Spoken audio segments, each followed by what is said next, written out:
Let's hope this works. So today I'm talking about amplifying. If someone cannot see my screen, just come on and tell me, please. So I am not going to be. I can't see it once I go into the mode here. So all right, we're talking about amplifying your influence, income, and impact using podcasting. So here we go. Share my screen. All right. Okay, hopefully that works. If it doesn't, please stop me and let me know. All right. So welcome, guys. So excited to be here. And thanks for having me at Podfiesta. And congratulations to Miko and team for getting this podcast, Podfiesta, on the road. So great job, guys. All right. So what are we going to talk about today? So today I want to talk about what is podcasting all about, which a lot of you guys know, my story, how I got to come into podcasting, 3 biggest opportunities I see in podcasting today, and then 4 barriers that I see that are stopping smart entrepreneurs from launching their show. And then at the end, we're going to wrap it up with 5 powerful ways to amplify your influence and make more money with podcasting. And then I'll be doing a Q&A after this session, so please come on over to hop in and join me for a Q&A. All right, so why do you guys want to stop and listen to this? So we live in a world where time and attention are some of our most valuable assets. So there is no other platform that even compares to podcasting right now. So what do I mean by that? Well, when people are scrolling through their Facebook feed, you're only going to get 18.2 seconds of their time. Maybe on Instagram, it's 26 seconds of their time. On YouTube, you get about 4 minutes and 20 seconds of someone's time. But in podcasting, what they're saying is that on average, a person spends 20 minutes of time with you on their show, which is amazing because there is so many other things they could be doing right now. Coming to you and listening to your podcast is awesome. So typically people are listening to a podcast while they're out walking a dog, cooking dinner, while they're taking their kids to the park, maybe while they're driving home from work. So it's something that they're doing, they're choosing to do.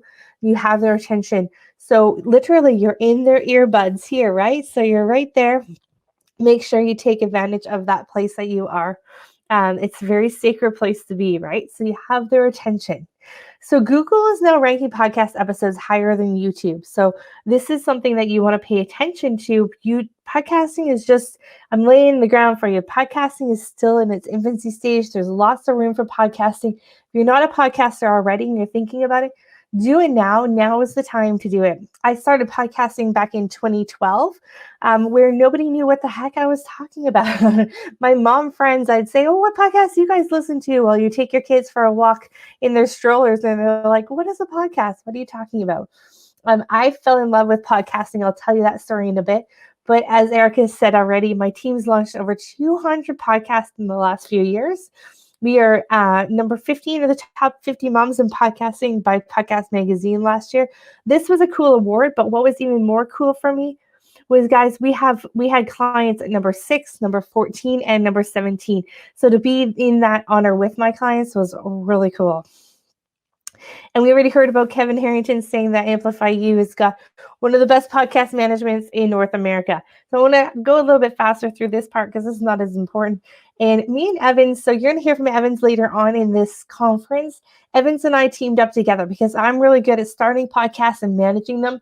Evans is really good at monetizing them. So together, we've helped launch over 200 successful podcasts and generated millions of listeners, downloads, and millions in revenue for our clients. So our goal for you is don't be this guy.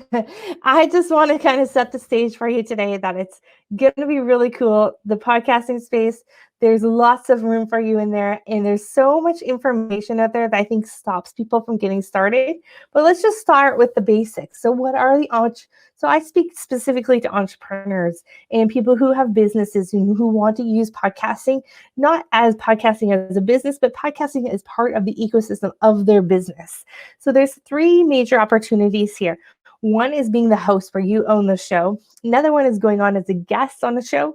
And then the third one would be being a podcast manager, which is what our team does for you.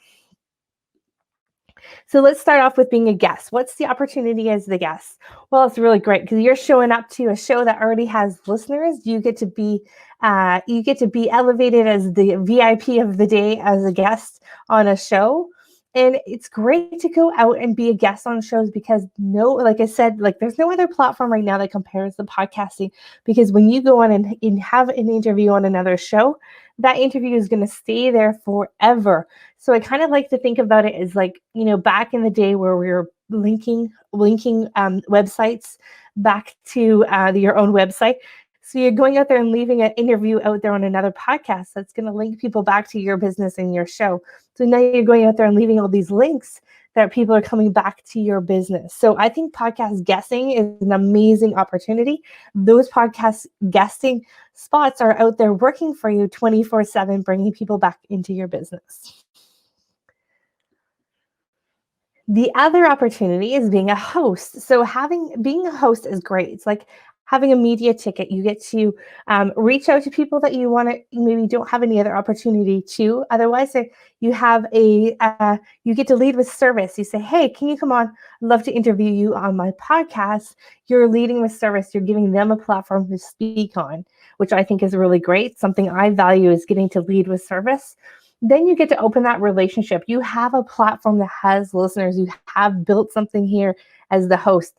You also get you have wide open room for creativity as the host. And you really get to, explore how you want to set up your show, speak to your listeners, cultivate that audience, and be creative with it and have fun with it. A lot of our podcasters that we work with say it's their most favorite thing that they do in their business. And they love the podcasting hosting.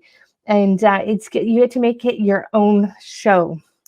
One of my most favorite podcasting experiences happened when I was first in the industry, and I was invited to a social media conference, and I got to live podcast on the back of the conference.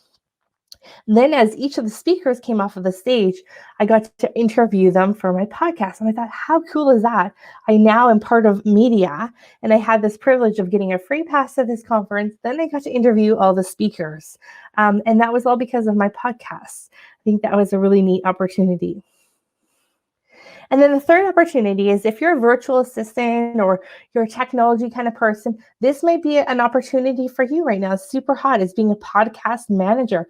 That means there's so many people out there in the world that are wanting to podcast, but they have no business or any interest in learning how to do the technology of it. So that means that you help support the podcaster to get their show out there in the world.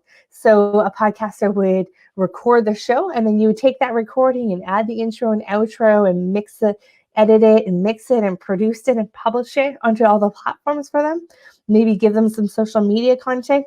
That's what our team does, and that's something that's great for people who are virtual assistants or love that technology. There's huge opportunity in the podcasting space for that right now.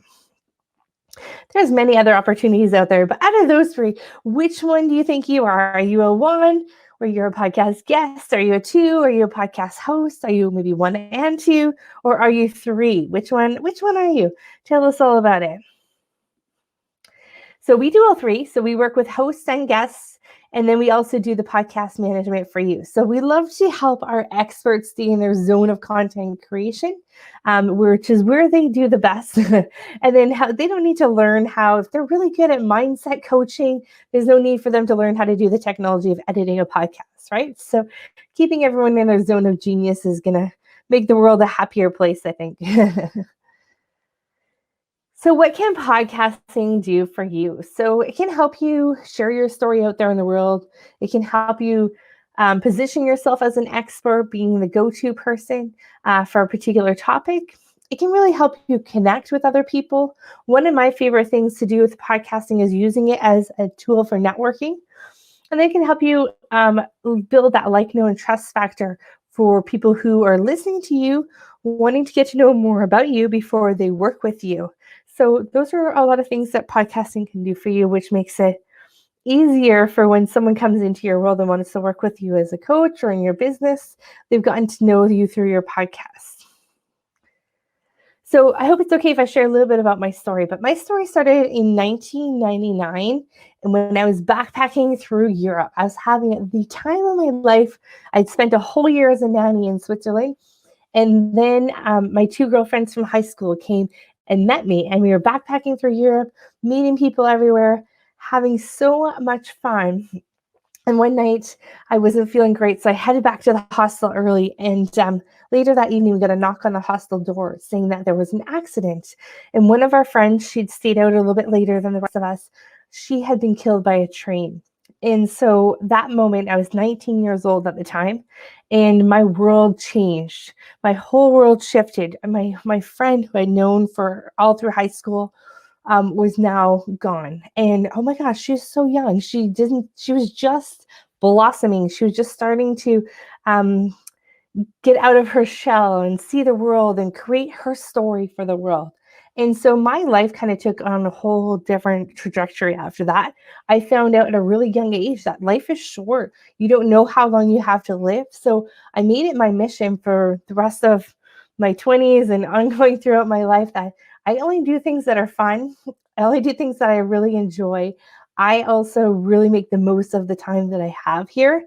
And that's why I'm so passionate about people, helping people in podcasting, getting their story out there in the world. My friend didn't get a chance to get her story out there. Um, and my podcasting story really started when I became a new mom. So about 10 years after that accident in Europe, between the 10 years between that accident and when this little guy came along, I spent a lot of time bungee jumping, skydiving, 47 countries in the world, whitewater rafting, scuba diving, you name it, I did it. I had a lot of fun doing it.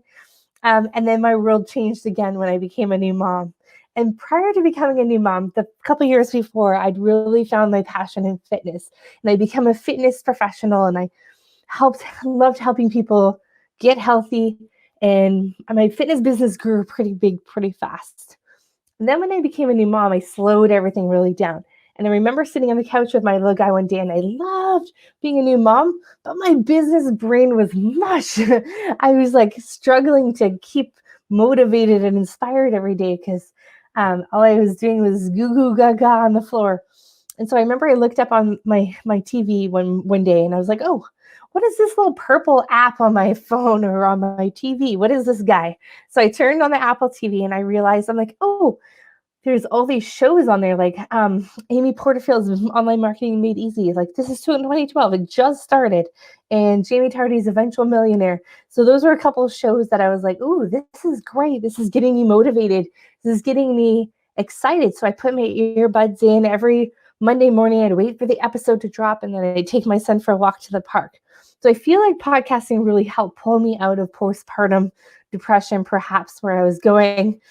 And I was really thankful because it motivated me that my business brain got going again. And I was like, wait a second, this little purple app, I can now listen to it in my car. Oh, wait a second. I can listen to it at home, wherever I am, on my mobile phone, in my car. I was like, holy smokes, podcasting is not going anywhere. This is something to pay attention to. I knew it was going to get to a point where it is today, but that seemed to be a long, long ways away. In the meantime, though, I had this idea that I wanted to take my family RVing. So I started this RV family summit, and I gathered all these 25 people together, and I interviewed them for a summit like we are doing today. And then before each summit, I interviewed everyone as a podcast interview. So at the end of the summit, I had this podcast called Are We There Yet podcast. And then I had a RV Family Summit interviews, and then I'd sold the summit interviews at the end of the podcast. And that actually funded my family to buy an RV. We bought this RV, this Airbus, and we packed up our kids. They were like 4 and 1 at the time. And we headed out on the road.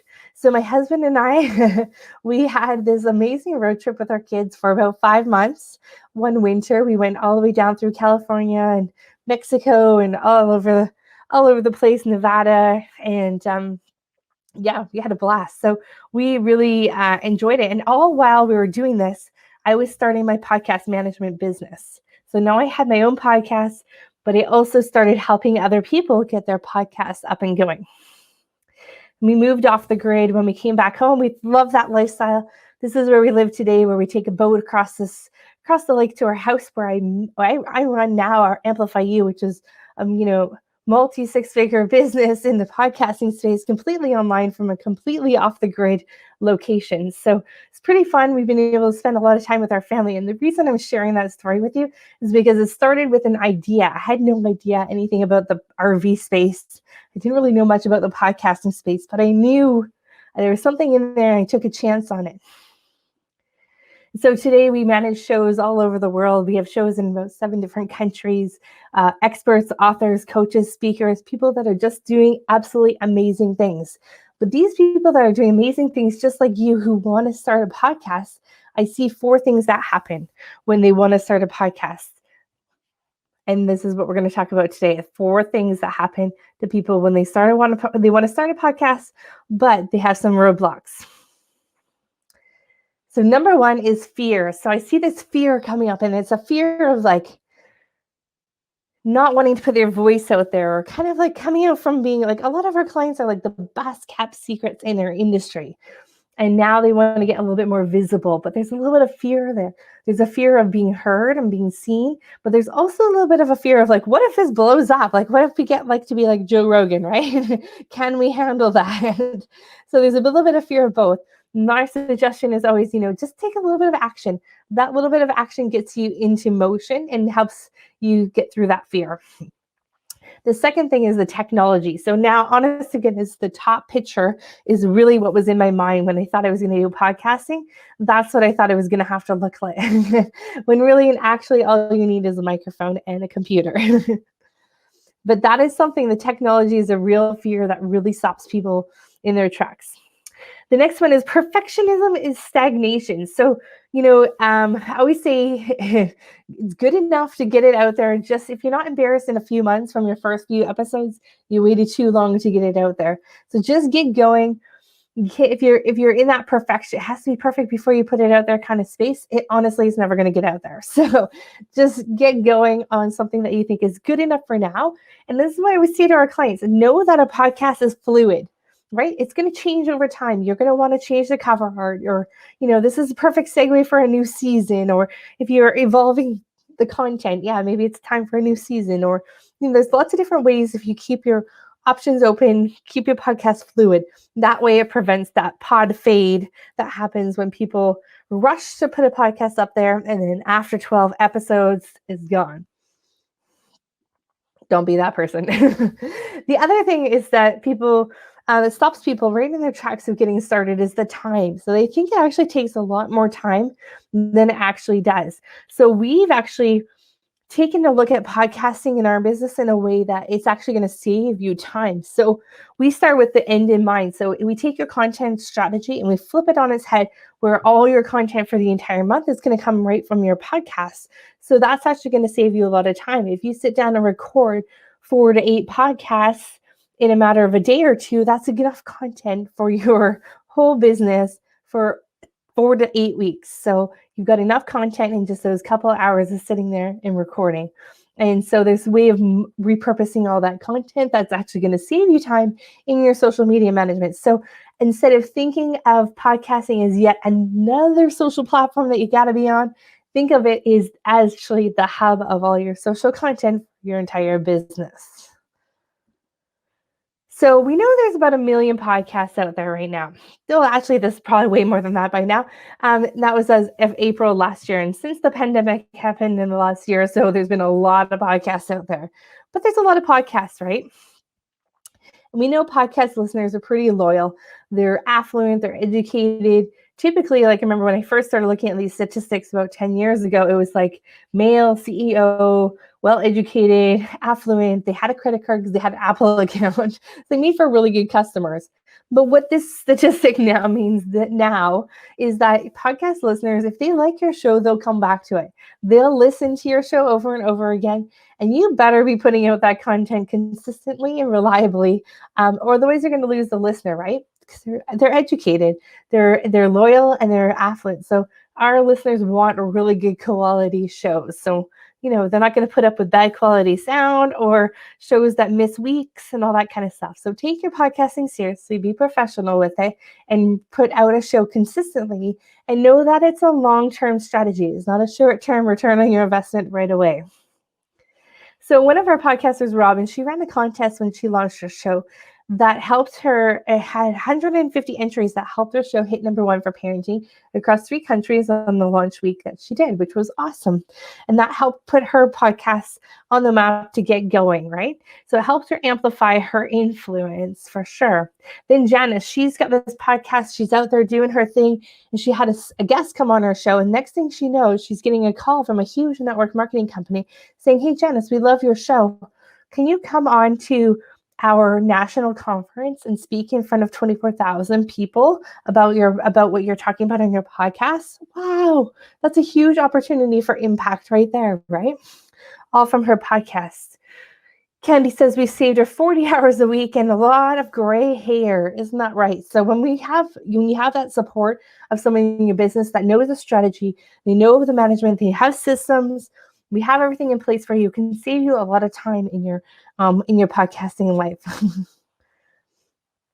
So the 5 powerful ways to amplify your influence and make more money with podcasting is, well, we really want to amplify your influence. We want to amplify your income, and we want to amplify your impact. So we, in Amplify You, we really want to be like the Hay House of podcasts. And we want to work with those experts and authors, coaches, speakers who are out there making a big difference in the world, because if we can help those people make a big difference in the world, then we're doing our part. So those people can impact way more lives if we can help them get their voice out there and be heard and stop being the best kept secret in their space. So by number one way that you can amplify your income, impact, and influence of podcasting is by connections, building your network. You now have this amazing tool. My business is so international because of podcasting. It never would have gotten this way, and I never would have been able to reach out to so many different people had I not been into podcasting, because podcasting has really allowed me to learn about new experts and people all around the world, reach and have a reason to reach out to them, have a reason to connect with them. And you guys, it is not the interview that really turns the dial on a business. It's the relationship you're building with that person that's coming onto your show, or the person whose show you're going on to. So many of our clients get hired in those before and after the recording conversations. And this is just the beginning of a relationship. And this is, someone comes onto your show, they say, "Michelle, that was an amazing interview. Thanks so much for having me. Oh, by the way, I know this person and this person and this person. Would you want to interview them as well?" Well, yeah, of course. Like this is great. Or, "Hey, I have this person who's looking to start a podcast. Could you help them out?" So there's so many things that happen as referrals from your podcast that I think is really is the needle mover on a lot of businesses. So it's not necessarily your download numbers. It's not ad money. The niche we're in, like really small, specific space we're in, is working with people who are entrepreneurs who want to see a investment and a return on their own in their own businesses. And so they're using their own products and services as the ads. They're trying to get people back into their own ecosystem of their business rather than getting money from ads on their show. So that's the kind of specific audience I'm speaking to right now. So it might make sense for some people like Joe Rogan to have ad spend on ads on their show, right? But for some of our entrepreneurs, it makes more sense to have their own programs and services as ads on their show. Number 2, positions yourself as an expert. So you become an authority when you have your own show. You have something that's a media source that is your own, that you own. And, whether or not you're a guest or you have your own show, it's the same thing. It's positioning you as an expert. And for those of you who are thinking about doing a show, I caution you when you're going to go and do an only interview-based show, because at the end of the day, your listeners, that you're building a tribe of listeners, they actually want to listen to you. So at the end of the day, they're coming to hear you. So keep that in mind and throw some more of your own solo shows into the mix between the interviews and watch those numbers on the downloads. You'll be surprised. You know, guys, my clients are always surprised when we show them this, that their solo shows get just as many, if not more, downloads than their interview when they're interviewing someone. So just remember, your audience that you're building, if it's your own podcast, are here to hear you. Okay. Number 3 is repurposing your content. We talked about that a little bit at the beginning, a few slides ago. How can you be so concrete and so specific with a system that you start with the podcast, You take that podcast, you've got video, you've got audio, you've got snippets, you've got audiograms, you've got videograms, you've got social content, quotes, tons of stuff for the rest of your social media content. You've got blogs, you've got all sorts of things, articles that you can write, and it all started from your podcast. So keep in mind, you've got tons of content. You just need to repurpose the heck out of it. And don't forget about those old episodes. Just because an episode is a month old or 2 months old, bring that thing back up again, reshare it with your guest, get some more exposure for that stuff, especially if it's relevant to the current conversation that's happening in the world right now. Number 4, having a podcast is going to help you amplify your income, impact, and influence by having pre-qualified leads coming into your business. So the people that are coming from your show right into your business already know you, they like you, and they trust you. Okay, so the different kind of person, it's a warm market now. They're already pre-sold on you. They know you, they love you, they want to work with you, and they want to know how to work with you. So don't forget in your show to tell them how they can work with you and start seeding it by telling stories, by sharing experiences. I've been doing that through this whole presentation. I haven't said, come work with me, let me launch your show, but I've given you examples of how we work with people. So do that in your show. Sometimes people forget to do that. And number 5 is my favorite one. So think of your podcast as movement worthy. You're creating a movement with your show. You're getting people excited about it. You're getting them on a bandwagon, especially if you can do this right at the beginning of your show. Share with people what you're doing. Share with them why you're doing this and get them involved in that why of what you're up to.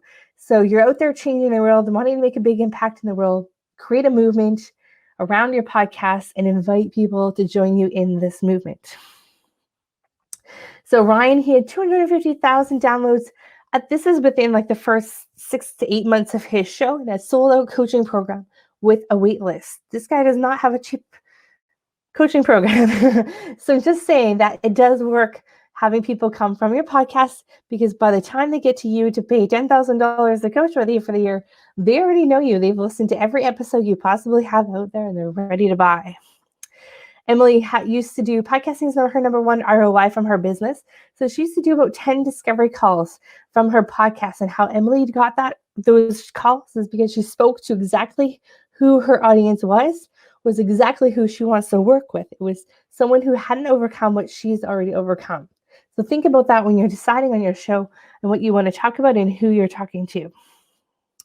So today we covered a lot in 30 minutes. I apologize felt like that was a fire hose. I'm on a tight time budget. We talked about what was podcasting about, a little bit about my story, 3 biggest opportunities in podcasting, the 4 barriers that stop smart people from launching, and the 5 powerful ways to amplify your influence and make more money. So don't forget to join me over on Hopin for my Q&A in a little bit. But I just want to leave you with this. Everyone has a story. You have a story. You were put here on this earth to share your story. And that story is going to impact someone else's life. It could be many people's lives. So don't forget about my friend Cecilia. Her life was taken from her pretty early on. She was only 19, but she didn't have the chance to say her story, share her story with the world, but you do now. And she inspired me to help other people do so as well. So thanks to her, I do what I do today. And I've had an amazing life because of that lesson I learned when I was so young. So what's your story? What is your story? How are you going to use your story to impact the world and make a difference out there? So I want to leave you with 2 gifts. Evans and I put these 2 gifts together. It's mypodcastcoach.com/gifts. One is a free guide, 5 steps to create predictable profit from your podcast on autopilot. And number 2 is 7 places where podcasters search for the perfect guest so you can book interviews and grow your authority, make a bigger impact. And reach out to us, please, if you are looking to start a podcast or you have a show already and you're like, help me manage my show. Don't want to do the editing anymore. Reach out. We'd love to connect with you. And thank you so much for having me here today. It's been a blast.